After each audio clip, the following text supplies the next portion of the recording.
हाँ जी, तो आज चित्रकला को कंक्लूड करते हैं अपने। हमने दो पढ़ ली, मेवाड़ और मारवाड़। आज बाकी वाली दो पढ़ लेते हैं, ढूंढाड़ और हाड़ौती। ढूंढाड़ में मैंने आपको 4 पार्ट बताए थे, आमेर या जयपुर का 2, एक अलवर, एक शेखावाटी और एक उनियारा। आज पहले आमेर और जयपुर वाली पढ़ते हैं। आमेर का 2 या इसको अपने जयपुर भी कह सकते हैं, है ना, क्योंकि पहले राजधानी आमेर थी और बाद में राजधानी कहाँ आ गई थी, जयपुर आ गई थी। तो पहले वो आमेर में बन रहे थे चित्र, फिर कहाँ बनने लग गए, जयपुर। तो चित्रकला की शुरुआत यदि होती है तो मानसिंह के टाइम में। वैसे भी आमेर रियासत को स्थायित्व ही मानसिंह के टाइम में मिलता है, तो मानसिंह के टाइम में जयपुर चित्रकला का प्रारंभ है। मुगलों के साथ में बहुत अच्छे रिलेशन थे। अकबर ने महाभारत का फारसी में अनुवाद करवाया था, और महाभारत का जो पर्शियन ट्रांसलेशन है उस बुक का नाम है रज्मनामा।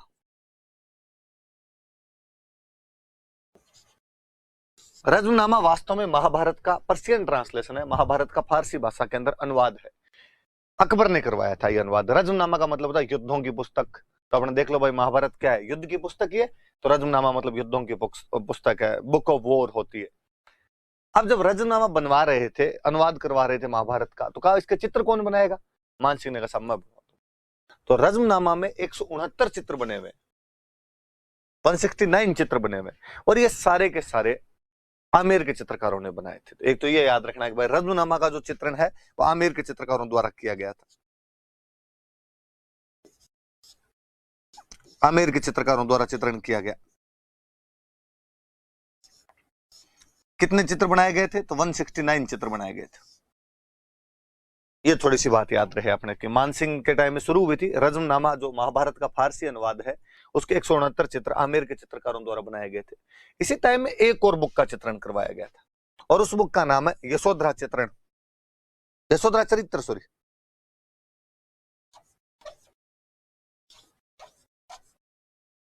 यशोधरा चरित्र नाम की एक बुक थी, इसके चित्र भी इसी के टाइम में बनाए गए थे। कुछ भित्ति चित्र बने, जैसे एक तो बैराट का मुगल गार्डन, बैराट जो है उसके मुगल गार्डन के भित्ति चित्र,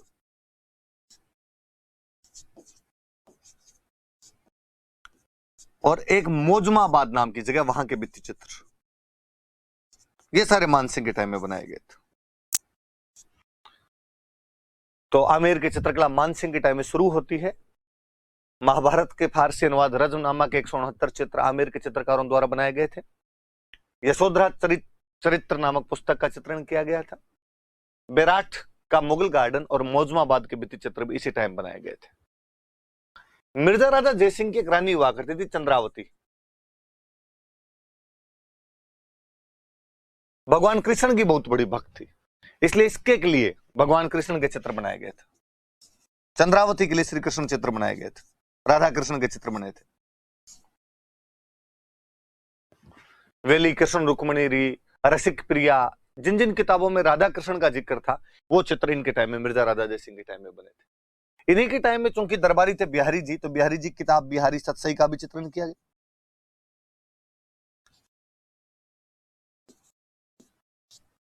तो मिर्जा राजा जयसिंह ने अपनी रानी चंद्रावती के लिए भगवान कृष्ण के चित्र बनवाए थे, जिनमें 2 पुस्तकें मुख्य, रसिक प्रिया और कृष्ण रुक्मणी वेली, और बिहारी सतसई का चित्रण इसी टाइम में किया गया था। मानसिंह के टाइम में शुरू हुई। रज्मनामा के 169 चित्र आमेर के चित्रकारों ने बनाए। यशोधरा चरित्र नामक पुस्तक का चित्रण किया गया। बैराट के मुगल गार्डन और मौजमाबाद के भित्ति चित्र बनाए गए। मिर्जा राजा जयसिंह ने अपनी रानी चंद्रावती के लिए कृष्ण भगवान के चित्र बनवाए, और बिहारी सतसई का चित्रण किया गया था इस टाइम के अंदर। ये पढ़ेंगे हम, ये चीजें हुई इस टाइम में। तो फिर एक बड़ा राजा आ गया आपके सवाई जयसिंह। सवाई जयसिंह के टाइम में मेरा आपको बताया हुआ है कि सवाई जयसिंह ने सूरत खाना का निर्माण करवाया था। पढ़ा था मैंने, ये आपको हिस्ट्री में पढ़ा दिया था। और यहाँ सूरत खाना के अंदर चित्र बनते थे, लघु चित्र बनाए जाते थे, छोटे छोटे से चित्र। मुझे याद है 2013 में तो क्वेश्चन ये था, आमेर रियासत का वह स्थान जहां चित्र और लघु चित्र बनाए जाते थे क्या कहलाता था? तो सूरत खाना कहलाता था। सवाई जयसिंह ने 36 कारखाने लगवाए थे अलग अलग चीजों के, उनमें से एक कारखाना ये सूरत खाना था जहां पे चित्र बनाए जाते थे। सवाई जयसिंह के टाइम में ये याद रखना। ईश्वरी सिंह के टाइम में एक बड़ा जोरदार चेंज हुआ। ईश्वरी सिंह के टाइम में आदमकद चित्र बनने शुरू हुए, पोर्ट्रेट पेंटिंग, आदमकद चित्र मतलब पूरे आदमी के कद के, पूरे नक्सिक। इससे पहले के आप पुराने चित्र देखेंगे वो 45 डिग्री एंगल है, मतलब इतना इतना, एक साइड की मूछ है, एक साइड का कान है, एक साइड की आंख है, पूरा चित्र नहीं बना करता था। ये आमेर के ही चित्रकार थे जिन्होंने पूरे चित्र बनाने शुरू किए थे। और ये जो चित्रकार था इसका नाम था साहिब राम।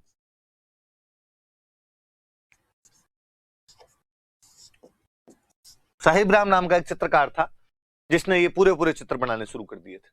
तो आदम का चित्रण किसके टाइम में शुरू हुआ? तो ईश्वरी सिंह के टाइम में शुरू हुआ। किसके द्वारा शुरू किया गया? तो साहिब राम के द्वारा शुरू किया गया। क्या बनाएगा? तो राजाओं के चित्र बनाएगा। तो राजाओं के चित्र बनाए थे उसने। ये थोड़ा सा याद रहे।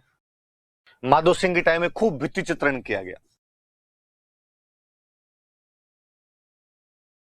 भित्ति चित्रण हुआ था खूब। कहां कहां पे? पुंडरीक हवेली में भित्ति चित्रण हुआ, सिसोदिया रानी के महल में हुआ। मम्मी थी सिसोदिया रानी थी उसकी, माधो सिंह की चंद्रकंवर। गलता जी के मंदिरों में हुआ।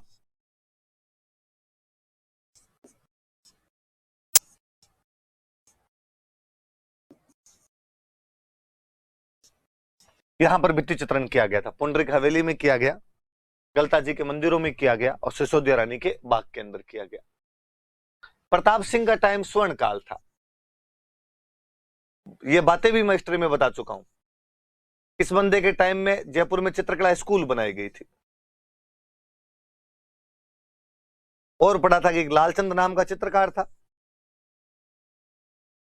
जो पशुओं की लड़ाई के दृश्य बनाता था। एनिमल फाइटिंग सीन यदि किसी ने डिपिक्ट किए थे तो वो बंदा आपके प्रताप सिंह था।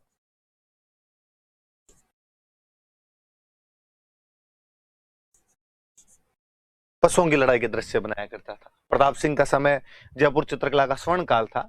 चित्रकला स्कूल की स्थापना की थी। लालचंद नामक चित्रकार पशुओं की लड़ाई के दृश्य बनाता था। माधो सिंह के टाइम में भित्ति चित्रण हुआ। पुंडरीक हवेली के भित्ति चित्र, सिसोदिया रानी के भित्ति महल के भित्ति चित्र, गलता जी के मंदिरों के भित्ति चित्र इसी के टाइम में बनाए गए थे। विशेषताएं, वो चटक रंग यूज में लिए जाते थे। सारे लाल, पीला, हरा, केसरिया, ये रंग यूज में लिए गए। हाशिया जो हुआ करता था उसमें गहरा लाल रंग भरते। हाशिए में गहरा लाल रंग भरा जाता था। मुगल शैली का बहुत अधिक प्रभाव दिखाई देगा आपको, स्वाभाविक सी बात है।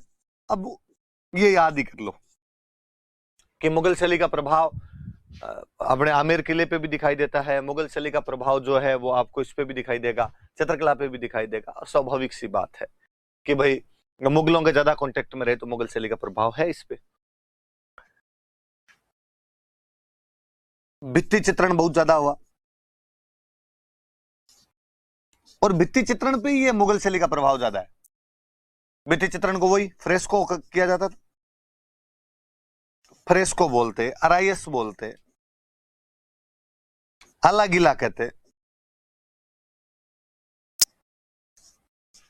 मोराकसी कहते।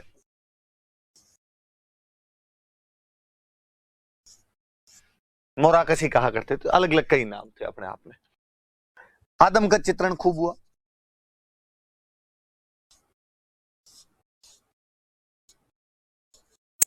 गार्डन खूब बनाए गए। हाथी जब आमेर में ही थे, हाथी गांव यहीं पे है, तो हाथियों का चित्रण खूब किया गया।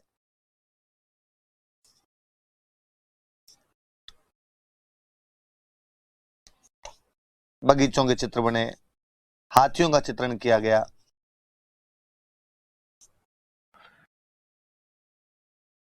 पुरुषों के जो चेहरे, ये यहाँ की चित्रकला थी जिसमें पुरुषों के चेहरे दाढ़ी मूछ विहीन है। मगर यार जयपुर थोड़ा मॉडर्न था, इसलिए यहाँ पे बंदा बिना दाढ़ी मूछ के भी रह सकता था। बाकी वाले लोग इतने मॉडर्न नहीं थे, इसलिए सबके दाढ़ी मूछें दिखाई गई है। इसका मतलब जयपुर शुरुआत से ही शहर था, यहाँ पे ऐसे परिवर्तन किए जा सकते थे। तो लाल, पीला, केसरी और हरे रंग का यूज ज्यादा लिया गया। हाशिए में गहरा लाल रंग भरा जाता था। मुगल शैली का प्रभाव सर्वाधिक है इस पर। भित्ति चित्रण बहुत ज्यादा किया गया, इसे फ्रेस्को, अराइस, आला गीला, मोराकसी कहते थे। आदमकद चित्रण खूब सारा हुआ। उद्यानों का चित्रण किया गया, हाथियों का चित्रण किया गया। पुरुषों के जो चेहरे हैं वो आपके बिना दाढ़ी मूछ के दिखाए गए। चित्रकार कौन कौन थे, नाम लिखे हुए खूब सारे आपके। रामजी दास थे, कुशला था, लालजी थे, मोहम्मद था, गोपाल था, उदय था, हुक्मा, जीवन, राम सेवक, चिमना, खूब सारे चित्रकार हुए थे भाई यहाँ पे, तो याद रखें आप। मैं इसमें एक चीज और जोड़ना चाहूंगा कि जयपुर में कला का विकास प्रताप सिंह के बाद में भी दिखाई देता है, और Rajasthan school of art and craft, या मैं कहूंगी राम सिंह वाला जो मदरसा है हुनरी है, वो भी तो कला का विकास कर रहा था, उसने भी चित्रकला का विकास किया ही था, तो वो भी थोड़ा सा याद रख लेना, कभी लिखो तो उसका वर्णन भी करना आपने। अलवर वाली चित्रकला। अच्छा, जयपुर से अलवर अलग रियासत कोई बनाता तो वो कौन बनाता है? प्रताप सिंह। तो प्रताप सिंह के साथ में दो चित्रकार चले गए थे जयपुर से, एक का नाम था डालूराम,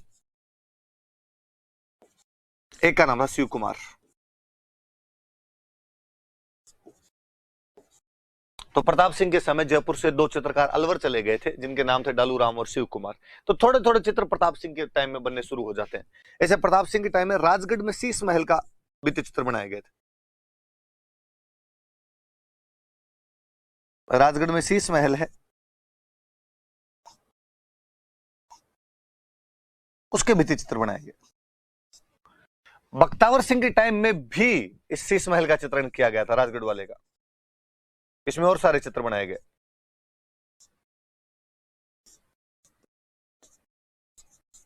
शीश महल का चित्रण किया गया था। फिर बख्तावर सिंह के टाइम में सबसे जोरदार चित्र तो वो है जिसमें बख्तावर सिंह खुद नाथों के साथ बैठा हुआ है, फकीरों के साथ बैठा हुआ है, सन्यासियों के साथ बैठा हुआ है।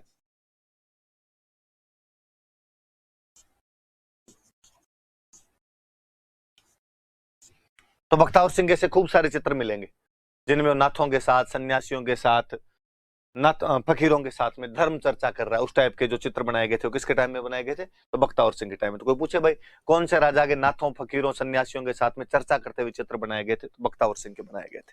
ये थोड़ा सा ध्यान रखना। विनय सिंह का टाइम अलवर चित्रकला का स्वर्ण काल है।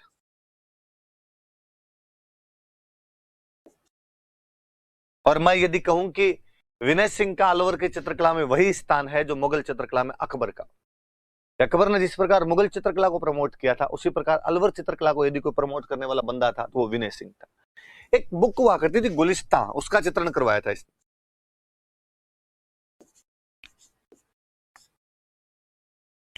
गुलिस्तां का चित्रण किया गया, दो बंदे लगे थे इसके चित्रण के लिए। ये तो बलदेव, बलदेव के लिए तो कहा जाता है कि विनय सिंह खुद इससे पेंटिंग सीखता था। ये गुलाम अली कहते इस पेंटिंग बनवाने पे, इस गुलिस्तां के चित्रण में 1 लाख रुपए खर्च करवाए थे। ये गुलिस्तां वास्तव में जो बुक थी शेख सादी की पुस्तक थी। तो शेख सादी की पुस्तक गुलिस्तां का चित्रण करवाया गया था। चित्रण करने वाले थे बलदेव और गुलाम अली। विनय सिंह के टाइम में इसका चित्रण करवाया गया था। शिवदान सिंह के टाइम में कामशास्त्र नाम की एक पुस्तक का चित्रण किया गया।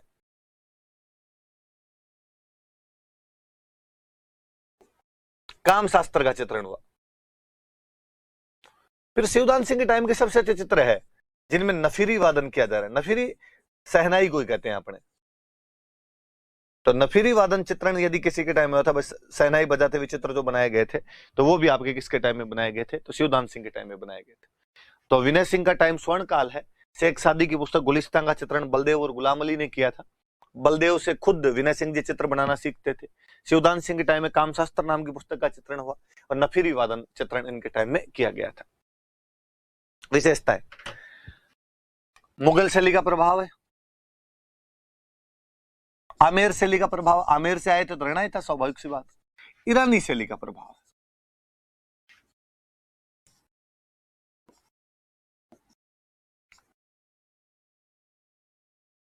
थोड़ा ज्यादा चिकने शाइनी कलर यूज में लिए इन लोगों ने, चिकने और उज्जवल रंगों का प्रयोग किया। हाशिए में बेल बुंटे बनाते थे ये लोग।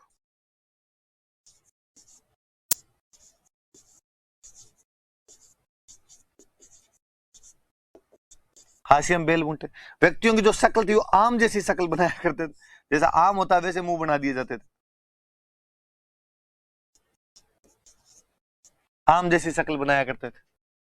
लघु चित्रण खूब सारा हुआ था। मिनिएचर पेंटिंग, छोटे छोटे ही चित्र, ये खूब सारे बने थे। बख्तावर सिंह के टाइम में खूब सारे लघु चित्रण किया गया था। योगासन चित्रण, योगा करते हुए चित्र, ये खूब सारा किया गया था। और सबसे जोरदार विशेषता, वेश्याओं के चित्र इसी शैली के अंदर बने थे। काम शास्त्र का जो चित्रण है वो इस तरफ इशारा भी करता है। कोई पूछे राजस्थान की चित्रकला, इसमें वेश्याओं के चित्र बनाए गए थे, कौन सी चित्रकला थी? तो अलवर वाली चित्रकला है जिसमें वेश्याओं के चित्र बना दिए गए थे। तो ये थोड़ा सा याद रहे कि मुगल, आमेर और ईरानी शैली का प्रभाव दिखाई देता है। चिकने और उज्जवल रंगों का प्रयोग किया गया। हाशिए में बेल बुंटे बनाए गए। मनुष्य की शक्ल आम जैसी बनाई गई। लघु चित्रण, मिनिएचर पेंटिंग्स खूब सारी हुई। योगा से रिलेटेड चित्र खूब सारे बने। वेश्याओं से रिलेटेड चित्र खूब सारे बने। और ये वाला थोड़ा याद रखना, कोई एग्जाम में पूछ सकता है आपसे।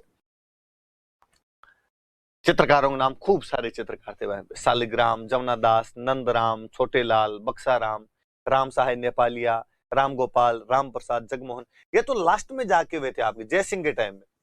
वो जय सिंह जिसको आपके निकाल दिया गया था उधर से, तिजारा दंगों के बाद इसको हटा दिया गया था, उसके टाइम में भी जाके चित्रकार हुए थे यहाँ पे। तो अलवर वाले चित्रकार पिछले 2-3 बार से किसी ना किसी एग्जाम में किसी ना किसी तरीके से पूछे जा रहे हैं, तो थोड़े याद भी रखना भाई, इनके नाम भी याद रख लेना। तो ये मुख्य मुख्य चित्रकार। एक चित्रकार और इसमें नहीं लिखा, मैं आपको बताऊं, मूलचंद। मूलचंद नाम का चित्रकार था, हाथी दांत पे चित्र बना दिया करता था। मंगल सिंह के टाइम में था, हाथी दांत पर चित्रकारी करता था। राजा हुआ करते थे मंगल सिंह। मंगल सिंह का ही है। मंगल सिंह मैंने शायद बताया होगा, मेयो कॉलेज का पहला विद्यार्थी था। मेयो कॉलेज में सबसे पहला एडमिशन लेने वाला बंदा यही था, मंगल सिंह। उसके दरबार के अंदर मूलचंद नाम का एक चित्रकार था, जो हाथी दांत पर चित्रकारी कर दिया करता था। तो ये भी थोड़ा सा याद रख लेना आप। शेखावाटी चित्रकला में तो सीधे सीधे तो क्या ही बात बताऊं, शेखावाटी की चित्रकला हवेलियों में है। हवेलियों में भित्ति चित्र है, इसलिए शेखावाटी को ओपन आर्ट गैलरी कहते हैं। खूब सारी बातें तो मेरी बताई हुई है।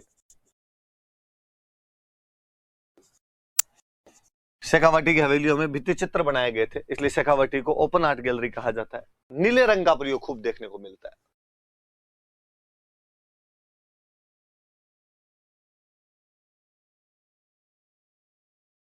नीले रंग का प्रयोग किया गया है। यूरोपियन शैली का खूब प्रभाव दिखाई देता है।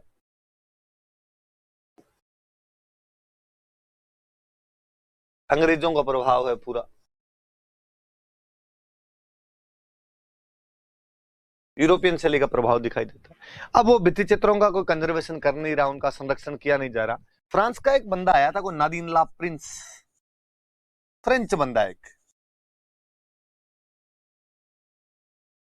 फ्रांसीसी है। और इस बंदे ने फतेहपुर की हवेलियों के भित्ति चित्रण का संरक्षण किया है।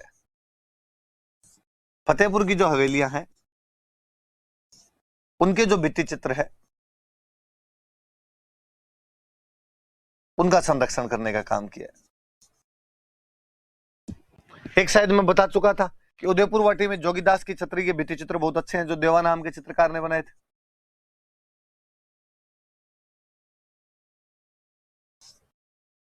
उदयपुर वाटी में जोगीदास की छतरी है, और इसके जो भित्ति चित्र है पेंटर ने बनाए थे। पेंटर का नाम है देवा। तो शेखावाटी चित्रकला अपने हवेलियों में संरक्षित है, इसलिए शेखावाटी को ओपन आर्ट गैलरी कहा जाता है। उदयपुर वाटी की जोगीदास की छतरी के भित्ति चित्र देवा नाम के चित्रकार ने बनाए। नीले रंग का प्रयोग ज्यादा है, यूरोपियन शैली का प्रभाव अधिक है। नादीन ला प्रिंस नाम का एक फ्रेंच है जिसने फतेहपुर की हवेलियों के भित्ति चित्रों का संरक्षण करने का कार्य किया था। तो ये थोड़ा सा नादीन ला प्रिंस वाला याद रख लेना आप। उनियारा शैली, उनियारा आमेर रियासत का एक ठिकाना है, नरू का ब्रांच का ठिकाना था। नरुकों का एक ठिकाना हुआ करता था उनियारा। उनियारा का तो मतलब ही चेहरा होता है, उनियारो। सरदार सिंह जी के टाइम में यहाँ की शैली थोड़ी यूं रंग पकड़ती है। मिश्रण है वास्तव में जयपुर और बूंदी का।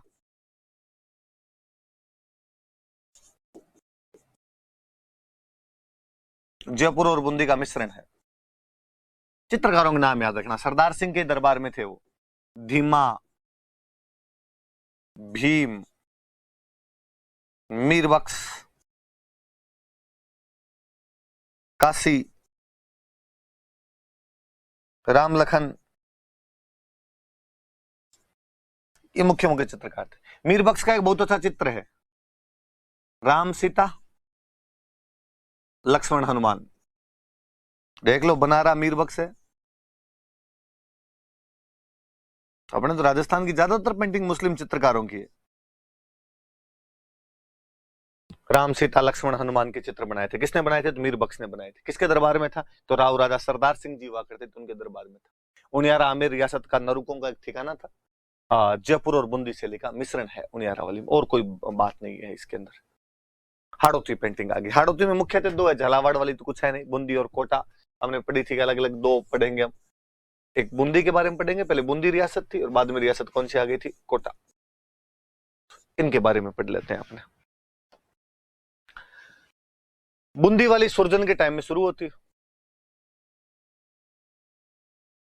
शुरुआत सुरजन के टाइम में। आप एक चीज नोटिस कीजिए, राजस्थान की लगभग चित्रकला अकबर के समकालीन है। सुरजन अकबर के समकालीन था, मानसिंह अकबर के समकालीन है, महाराणा प्रताप अकबर के समकालीन है, मालदेव भी लगभग लगभग अकबर के समकालीन है, बीकानेर वाला राय सिंह अकबर के समकालीन है। क्योंकि अकबर के टाइम में राजस्थान में लड़ाइयां बंद हो गई थी।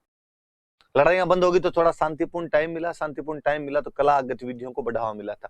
अब नागौर दरबार के जो महत्व लिखाए हैं उसका एक पॉइंट देख लेना आप, कि शांति व्यवस्था स्थापित होने के कारण कलात्मक गतिविधियों को बढ़ावा मिला था। ये देख लो आप, नोटिस कर लो बोले। शत्रु साल ने रंग महल का निर्माण करवाया था, बता चुका हूं मैं।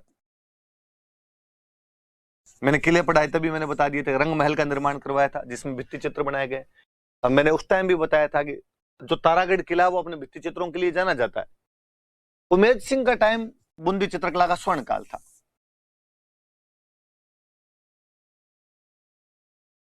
भित्ति चित्र बनाए गए थे, सॉरी वो चित्रशाला बनाई गई थी, और चित्रशाला भित्ति चित्रों का स्वर्ग कहलाता है।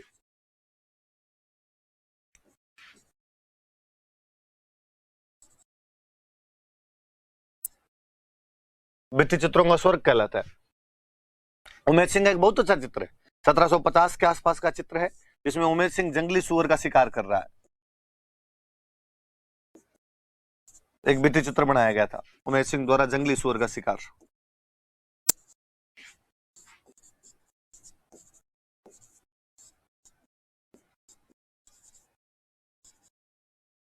उमेद सिंह क्या कर रहा है? तो जंगली सुअर का शिकार कर रहा है। उमेद सिंह बूंदी वाला है भाई आपके, ये दलेल सिंह उमेद सिंह वाला उमेद सिंह है, दिमाग में रखना। हुंजा घोड़ा था जिसका हमने कभी पढ़ा था इसके बारे में। विशेषताएं, बूंदी वाली पे एक तो मेवाड़ का प्रभाव ज्यादा है,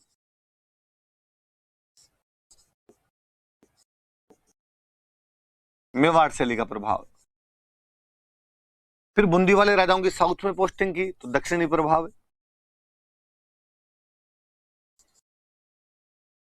दक्षिण शैली का प्रभाव।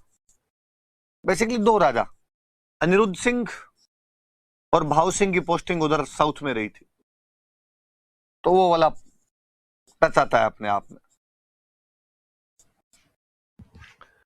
सर्वाधिक प्रकृति चित्रण, पेड़ पौधों के चित्र यदि किसी के अंदर बनाए गए थे तो वो बूंदी वाली में बने थे।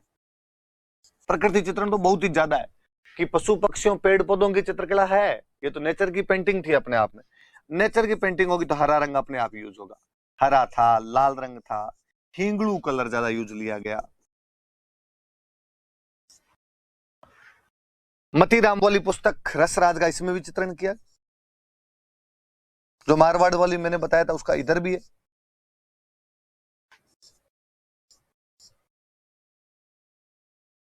मतीराम की पुस्तक रसराज का चित्रण किया गया था इसके अंदर। तो विशेषता है कि मेवाड़ शैली का प्रभाव ज्यादा है, दक्षिणी शैली का प्रभाव है, निरुद्ध सिंह भाव सिंह की पोस्टिंग साउथ में रखी मुगलों ने, प्रकृति का चित्रण ज्यादा किया गया, हरा लाल और हिंगलू रंग ज्यादा यूज में लिए गए। मतीराम की पुस्तक रसराज का चित्रण किया गया, और केले के चित्र खूब सारे बने, खजूर के चित्र खूब सारे बनाए गए, सरोवर के चित्र खूब सारे बनाए गए। ये भी इसकी खूब सारी विशेषताएं थी भाई। चित्रकारों के नाम, सुरजन राजा का नाम भी सुरजन है, एक चित्रकार का नाम भी सुरजन है। राम और किशन दो वैसे याद रह जाएंगे, अहमद और साधु राम। तो बूंदी वाले तो नाम सिंपल से याद भी हो जाते हैं कि सुरजन, रामलाल, किशन, अहमद और साधु राम। कोटा वाली चित्रकला राम सिंह के टाइम में शुरू होती है।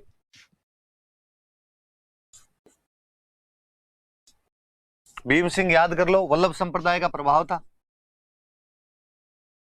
कोटा का नाम बदलकर नंदग्राम कर दिया था, शेरगढ़ का नाम बदलकर बरसाना कर दिया था, खुद का नाम बदल के कृष्णदास कर लिया था, बारह में सांवरिया जी का मंदिर बनवाया था। अब वल्लभ संप्रदाय का प्रभाव होगा तो श्री कृष्ण के चित्र ज्यादा बनेंगे भाई।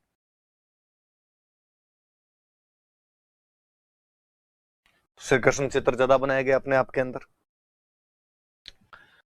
यहां पर भी एक उमेश सिंह वे, इसका टाइम स्वर्णकाल। ये वो उमेश सिंह नहीं भाई, अलग है ना, कोटा वाला उमेश सिंह अलग है, बूंदी वाला उमेश सिंह अलग है। इसका पर दोनों में स्वर्णकाल, उधर बूंदी में भी उमेश सिंह का, इधर कोटा में भी उमेश सिंह नाम का राजा हुआ, इसका स्वर्णकाल है। विशेषता है एक तो वल्लभ संप्रदाय जहां ज्यादा होगा वहां नारी सौंदर्य ज्यादा होगा, नारी सौंदर्य चित्रण अधिक।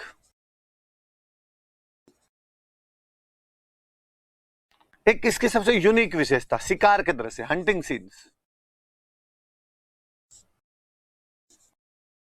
शिकार के दृश्य। और ये जालिम सिंह झाला वाली हवेली के अंदर तो खूब सारे शिकार के दृश्य हैं भाई। तो कोई पूछ ले भाई शिकार के दृश्य है कहाँ, ये तो बताओ। जालिम आदमी ना जालिम सिंह झाला, जालिम सिंह झाला की हवेली के अंदर ये भित्ति चित्र बनाए गए थे। अब देखो पहली बात है नारी सौंदर्य का चित्रण, दूसरी है शिकार के दृश्य, तीसरी में दोनों को मिला दो, महिलाओं को शिकार करते हुए दिखाया गया। मतलब भेदभाव नहीं है, महिलाओं को शिकार करते दिखाया गया।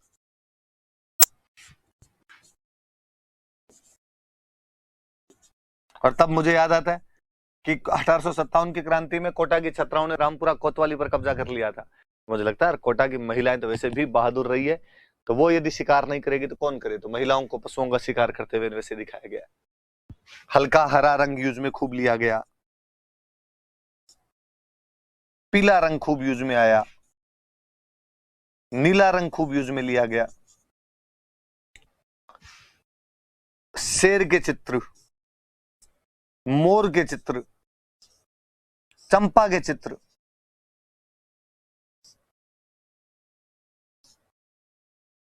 ये खूब सारे बनाए गए। पर सबसे यूनिक विशेषता तो शिकार के दृश्य ही है, ये याद रखना आपने, शिकार वाले दृश्य जो रघुनाथ, गोविंद, डालू, लच्छीराम, नूर मोहम्मद चित्रकार थे। ये जो डालू है इसने रागमाला का चित्रण किया था।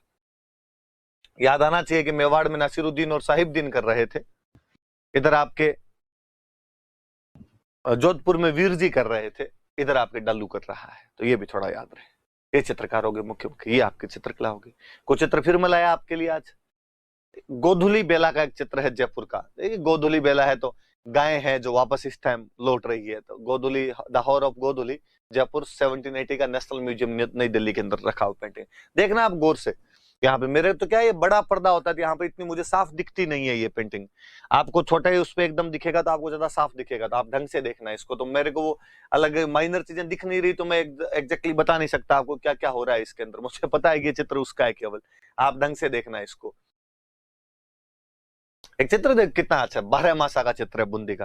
कहते हैं पूरा 12 मासा बना ही बूंदी शैली के अंदर था, बाकी के अंदर पूरे सब के चित्र नहीं है।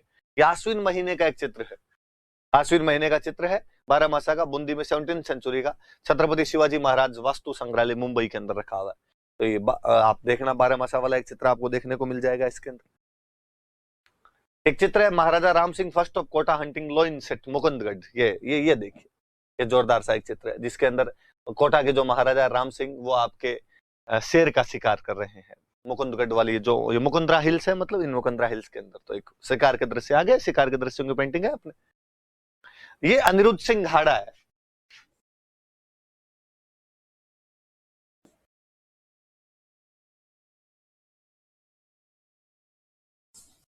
ये जो बूंदी का अनिरुद्ध सिंह हाड़ा राजा था उसकी पेंटिंग बनाई गई है, अनिरुद्ध सिंह हाड़ा की पेंटिंग है। ये एक राग दीपक का चित्र है, चुनार रागमाला। चुनार, सुरजन को क्या किया था अकबर ने, चुनार का सूबेदार बना दिया था। बनारस के पास चुनार राम की जगह पड़ती है, तो वहां पर यह चित्र बनाया गया था। भारत कला भवन वाराणसी के अंदर रखा हुआ है। सैयद शेख हसन, शेख अली और शेख हातिम ने यह चित्र बनाया था। 91 का है, ये इधर गलत लिख दिया गया। 91 के आसपास का चित्र, राग दीपक पर आधारित एक चित्र है।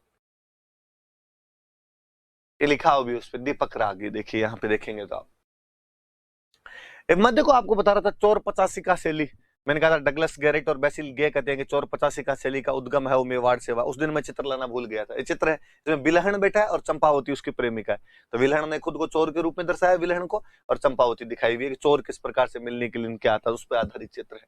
चोर 85 का मेवाड़ 1500 एनसी मेहता कलेक्शन, अहमदाबाद गुजरात के अंदर ये चित्र है। एक बहुत अच्छी पेंटिंग है रामायण की, गुमान नाम के किसी चित्रकार ने बनाई थी अपने, जिसमें भगवान राम है जो अपने चित्रकूट के अंदर बाकी फैमिली से मिल रहे हैं और भरत वगैरह राम से मिलने के लिए आए, तो वो कोई अच्छी सी पेंटिंग है। एक और अच्छी पेंटिंग है बीकानेर के अंदर, एक पेंटिंग है नूरुद्दीन नाम का, कोई बीकानेर में पेंटर हुआ था, उसकी पेंटिंग है जिसके अंदर भगवान कृष्ण झूला झूल रहे हैं और राधा जो है नाराज होके बैठी, Radha in sad mood and Krishna swinging. ये भाई आपके मुख्य मुख्य चित्र, आप देखना ढंग से, अच्छे लगेंगे आपको। ये चित्र मैंने आपके लिए किसी कोई एक फाइन आर्ट की बुक आती है, उस बुक के अंदर ये खूब सारी पेंटिंग दी हुई थी, तो वहां से ये कॉपी पेस्ट मारे थे, मगर यार ये तो दिखाए जाए कम से कम आपको। तो आप देखना इन चित्रों को क्या क्या है, ये अपने भाई मुख्य मुख्य चित्रकला के। Thank you.